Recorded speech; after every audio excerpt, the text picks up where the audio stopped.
ಇರಾನ್ನ ಹಿಸ್ಟ್ರಿ ಏನು?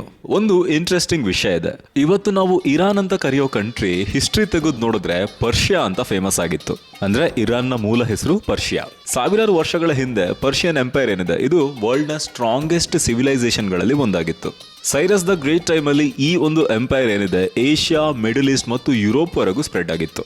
Persian art, culture ಮತ್ತು ಸೈನ್ಸ್ ಏನಿದೆ ಇದರ ಇಂಪ್ಯಾಕ್ಟ್ ವರ್ಲ್ಡ್ ಹಿಸ್ಟ್ರಿ ಮೇಲೆ ತುಂಬಾನೇ ಹ್ಯೂಜ್ ಆಗಿದೆ. ವೆಸ್ಟರ್ನ್ ಕಂಟ್ರೀಸ್ ಎಲ್ಲ ಇರಾನ್ ನ ಲಾಂಗ್ ಟೈಮ್ ವರೆಗೂ ಪರ್ಷಿಯಾ ಅಂತಾನೆ ಕರಿತಾ ಇದ್ರು. ಹೀಗಿರ್ಬೇಕಾದ್ರೆ 1935ರಲ್ಲಿ ಇರಾನಿಯನ್ ಗವರ್ಮೆಂಟ್ ಒಂದು ರಿಕ್ವೆಸ್ಟ್ ಮಾಡ್ತು. ಅದೇನು ಅಂತ ಹೇಳಿದ್ರೆ ಇಂಟರ್ ನ್ಯಾಷನಲ್ ಲೆವೆಲ್ ಅಲ್ಲಿ ನಮ್ ಕಂಟ್ರಿನ ದಯವಿಟ್ಟು ಇರಾನ್ ಅಂತಾನೆ ಕರೀರಿ, ಪರ್ಷಿಯಾ ಅಂತ ಕರಿಬೇಡಿ ಅಂತ. ಅಲ್ಲಿಂದ ಅಫಿಷಿಯಲ್ ಆಗಿ ಪರ್ಷಿಯಾ ಇದ್ದಿದ್ದು ಇರಾನ್ ಆಯ್ತು. ಸಿಂಪಲ್ ವರ್ಡ್ಸ್ ಅಲ್ಲಿ ಹೇಳ್ಬೇಕಂದ್ರೆ ಇರಾನ್ ಅನ್ನೋದು ಮಾಡರ್ನ್ ನೇಷನ್, ಬಟ್ ಪರ್ಷಿಯಾ ಏನಿದೆ ಇದು ಹಿಸ್ಟೋರಿಕಲ್ ಐಡೆಂಟಿಟಿ. ಸೊ ಮುಂದಕ್ಕೆ 1979ರ ಮುಂಚೆ ಇರಾನ್ ಹೆಂಗಿತ್ತು ಅನ್ನೋದನ್ನ ನೋಡೋಣ. 1979ರ ಮುಂಚೆ ಇರಾನ್ ಅನ್ನೋದು ಕಂಪ್ಲೀಟ್ಲಿ ಡಿಫ್ರೆಂಟ್ ನೇಷನ್ ಆಗಿತ್ತು. ಈ ದೇಶ ಮೊನಾರ್ಕಿ ಅಂಡರ್ ಇತ್ತು.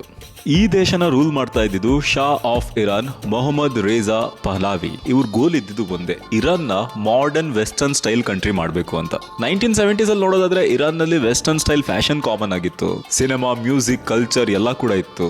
ಯೂನಿವರ್ಸಿಟೀಸ್ ಗ್ರೋ ಆಗ್ತಿದ್ವು. ಮೋಸ್ಟ್ ಇಂಪಾರ್ಟೆಂಟ್ ಥಿಂಗ್ ಏನು ಅಂತ ಹೇಳಿದ್ರೆ ಅಮೆರಿಕ ಜೊತೆ ಸ್ಟ್ರಾಂಗ್ ಫ್ರೆಂಡ್ಶಿಪ್ ಇತ್ತು. ಟೆಹರಾನ್ ಸಿಟಿ ಏನಿದೆ ಇದು ಆಲ್ಮೋಸ್ಟ್ ಯುರೋಪಿಯನ್ ಸಿಟಿ ತರ ಫೀಲ್ ಕೊಡ್ತಾ ಇತ್ತು. ಇರಾನ್ ನ ಮೇಜರ್ ಸೋರ್ಸ್ ಆಯಿಲ್ ಏನಿದೆ ಇದರಿಂದ ಮನಿ ತುಂಬಾನೇ ಚೆನ್ನಾಗಿ ಫ್ಲೋ ಆಗ್ತಾ ಇತ್ತು. ಜೊತೆಗೆ ಎಕಾನಮಿ ಕೂಡ ಫಾಸ್ಟ್ ಆಗಿ ಗ್ರೋ ಆಗ್ತಾ ಇತ್ತು. ಬಟ್ ಗೊತ್ತಿಲ್ದೇನೆ ಒಳಗಿಂದೊಳಗೆ ಪ್ರಾಬ್ಲಮ್ಗಳು ಕೂಡ ಬಿಲ್ಡ್ ಆಗೋದಕ್ಕೆ ಸ್ಟಾರ್ಟ್ ಆಗಿದ್ವು. ಯಾಕಂದ್ರೆ ಶಾ ಒಬ್ಬ ಡೆಮೋಕ್ರಾಟಿಕ್ ಲೀಡರ್ ಅಲ್ಲ. ಸೊ ಅಪೋಸಿಷನ್ ಏನಿದೆ ಇವರು ಸಪ್ರೆಸ್ ಮಾಡ್ತಾ ಇದ್ರು. ಜೊತೆಗೆ ಸೀಕ್ರೆಟ್ ಪೊಲೀಸ್ ಕಂಟ್ರೋಲ್ ಏನಿದೆ ಇದು ಕೂಡ ತುಂಬಾನೇ ಸ್ಟ್ರಾಂಗ್ ಆಗಿತ್ತು.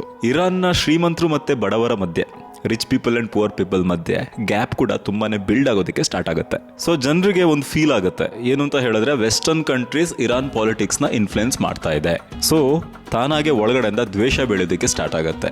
ಬಟ್ ಮುಂದಕ್ಕೆ 1979 ಒಂದು ದೊಡ್ಡ ರೆವಲ್ಯೂಷನ್ ಆಗುತ್ತೆ.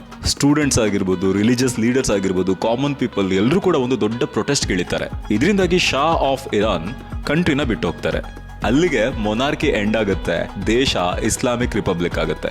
ಕೇವಲ ದೇಶದ ಗವರ್ಮೆಂಟ್ ಮಾತ್ರ ಅಲ್ಲ, ದೇಶದ ಐಡೆಂಟಿಟಿನೇ ಚೇಂಜ್ ಆಗಿಬಿಡುತ್ತೆ. ಅಲ್ಲಿಂದ ಇರಾನ್ ನಲ್ಲಿ ರಿಲಿಜಿಯಸ್ ಲೀಡರ್ಶಿಪ್ ಸ್ಟಾರ್ಟ್ ಆಗುತ್ತೆ.